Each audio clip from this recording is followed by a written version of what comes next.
आशा power company solar charge controller की field के अंदर पहले से काफी ज्यादा पॉपुलर है और इस कंपनी के काफी सोलर चार्ज कंट्रोलर को मैंने पर्सनली यूज किया है और टेस्ट भी किया है। हालांकि मैं पिछले लगभग 3 साल से आशा पावर कंपनी के एक सोलर चार्ज कंट्रोलर को रेगुलर यूज कर रहा हूं और मेरे पर्सनल सिस्टम के ऊपर वो लगातार चलता भी आ रहा है और आज तक उसके अंदर कोई भी दिक्कत नहीं आई है। और इसका सबसे बड़ा कारण है इसकी बिल्ड क्वालिटी। जहाँ पर दूसरी कंपनी के अंदर आपको सोलर चार्ज कंट्रोलर मिल जाते हैं, लेकिन वहाँ पर उनकी बिल्ड क्वालिटी इतनी अच्छी कभी भी नहीं होती। हालांकि अगर आप देखेंगे कि उनकी जो पैनल कैपेसिटी है वो आपको सेम देखने को मिल सकती है, लेकिन जो उनकी बिल्ड क्वालिटी है वो कभी भी आशा पावर कंपनी के सोलर चार्ज कंट्रोलर के बराबर नहीं मिलेगी। और पिछले साल आशा पावर कंपनी ने अपने सोलर इन्वर्टर को भी लॉन्च कर दिया है, जिसके अंदर आपको वही हाई क्वालिटी के MPPT सोलर चार्ज कंट्रोलर देखने को मिलते हैं। तो यहाँ पर आशा पावर कंपनी के अंदर आपको नॉर्मल इन्वर्टर भी मिल जाते हैं। अगर आपको बिना सोलर वाला सिस्टम बनाना है तो वो भी मिल जाएगा, लेकिन अगर आपको हाई क्वालिटी वाले सोलर इन्वर्टर चाहिए तो भी आशा पावर कंपनी के अंदर मिल जाएंगे। तो यहाँ पर आज हम बात करने वाले हैं इनके रोवर सीरीज के 1250 मॉडल के बारे में। इस सोलर इन्वर्टर की सबसे खास बात है कि इसके अंदर आपको कॉपर वाइंडिंग वाला ट्रांसफार्मर मिलने वाला है, जिसका मतलब होता है कि आपका जो सिस्टम है उसकी लाइफ बढ़ जाएगी, दूसरा उसकी इफिशियंसी भी बढ़ जाएगी। यहाँ पर इनके सभी सोलर इन्वर्टर 0.8 पावर फैक्टर के साथ में आते हैं, यानी कि 1 kV के इन्वर्टर पर आप 800 वोल्ट तक का लोड आसानी से रन कर सकते हैं।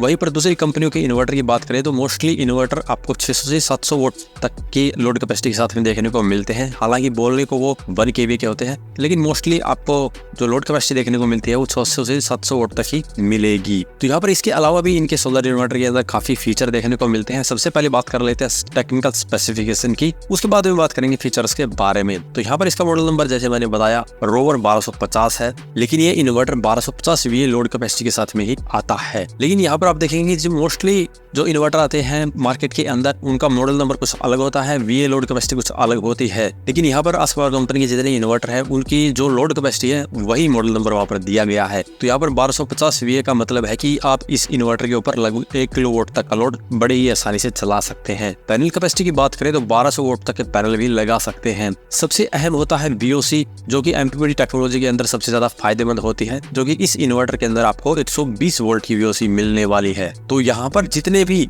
मार्केट के अंदर आपको MPPT टेक्नोलॉजी की सिंगल बैटरी के जो इन्वर्टर मिलते हैं उनकी VOC मैक्सिमम 50 से 60 वोल्ट तक होती है, लेकिन एक आशा पावर कंपनी है जिसके इन्वर्टर की VOC आपको 120 वोल्ट मिलती है। तो यहाँ पर MPPT टेक्नोलॉजी में जितना हाई VOC आप पैनल से इन्वर्टर को देते हैं वो उतना ही ज्यादा इफिशिएंटली वर्क करता है। इवन लो लाइट के अंदर भी फिर आपका इन्वर्टर काफी अच्छे से परफॉर्म कर पाता है। तो यहाँ पर 120 वोल्ट का मतलब है कि आप 2 पैनल को, चाहे वो बाईफेशियल टेक्नोलॉजी हो, उनको भी सीरीज करके इस इन्वर्टर के ऊपर कनेक्ट कर सकते हैं। यानी कि 1 किलोवाट के सिस्टम के लिए 540 वोल्ट के 2 पैनल भी आप इसी इन्वर्टर के ऊपर बड़े ही आसानी से लगा सकते हैं। इसके अलावा अब बात करते हैं इसके फीचर की। तो यहाँ पर इस इन्वर्टर के अंदर आपको काफी ज्यादा फीचर देखने को मिलते हैं, जैसे कि सबसे पहला फीचर है stand by zero grid power consumption. यानी कि जब ये स्टैंड बाय मोड पे होता है तो इसकी जो पावर कंजप्शन है वो बिल्कुल जीरो रहती है। एक बार आपकी बैटरी फुली चार्ज हो जाती है उसके बाद में ये ग्रिड से बिल्कुल जीरो पावर कंज्यूम करता है। इसके बाद में आता है constant noise free DSP pure sine wave output. यहाँ पर मोस्टली इन्वर्टर के अंदर जो प्योर साइन वेव आउटपुट वाले भी है उसमें भी आपको कुछ नॉइस देखने को मिलती है, लेकिन यहाँ पर इस इन्वर्टर के अंदर DSP कंट्रोलर का यूज किया गया है, इसलिए यहाँ पर इसके अंदर आपको बिल्कुल नॉइस फ्री ऑपरेशन देखने को मिलने वाला है। अगला फीचर है कस्टमर कंट्रोल और ग्रिड चार्जिंग ऑन ऑफ। तो यहाँ पर अगर कस्टमर अपनी ग्रिड चार्जिंग को इनेबल या डिसेबल करना चाहता है तो इस इन्वर्टर के अंदर वो भी फीचर दिया गया है। तो यहाँ पर आप कंप्लीटली अपना सिस्टम सोलर के थ्रू रन कर सकते हैं, ग्रिड से बिल्कुल भी आपकी चार्जिंग नहीं होगी। तो ये भी काफी अच्छा फीचर है, जिसको भी अपनी इलेक्ट्रिसिटी को सेव करना है उसके लिए काफी अच्छा फीचर ये दिया गया है। इससे अगला फीचर है large 4 line multi functional LCD front panel display, जिसके ऊपर आपको सारी की सारी इंफॉर्मेशन देखने को मिलती है सिस्टम की और सोलर पैनल से आने वाली पावर की भी। और जब कस्टमाइजेशन करते हैं तो वो भी डिस्प्ले के ऊपर ही आपको दिख जाता है। इससे अगला फीचर है 3 soft front panel all function control switches, जिनकी मदद से आप बड़ी ही आसानी से इसके अंदर ऑलमोस्ट सभी पैरामीटर को कस्टमाइज कर सकते हैं, क्योंकि हर एक कस्टमर की जरूरत अलग अलग होती है, हर एक को अलग अलग पैरामीटर को सेट करना पड़ता है। तो यहाँ पर इस इन्वर्टर के अंदर आपको काफी वाइड रेंज के अंदर कस्टमाइजेशन के फीचर मिलते हैं। जैसे इनके सोलर चार्ज कंट्रोलर के अंदर कस्टमाइजेशन के फीचर हैं, वो सभी फीचर आपको इनके इन्वर्टर में भी मिलने वाले हैं।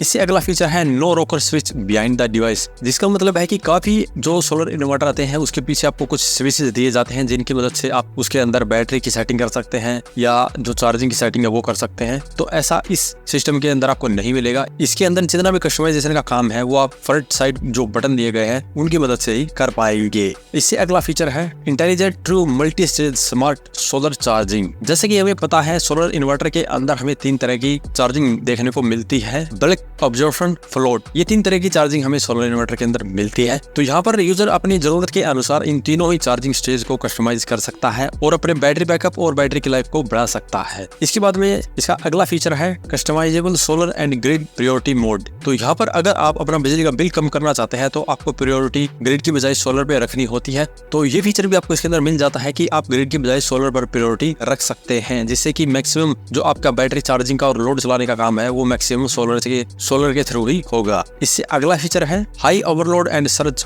Load handling capacity. तो यहाँ पर काफी लोगों को अपने सोलर इन्वर्टर के ऊपर इंडक्शन मोटर या फिर सबमर्सिबल पंप जैसे उपकरण को चलाना पड़ता है, तो वहां पर इस फीचर का काम आता है, क्योंकि वहां पर उनका जो सर्ज लोड होता है वो काफी ज्यादा होता है।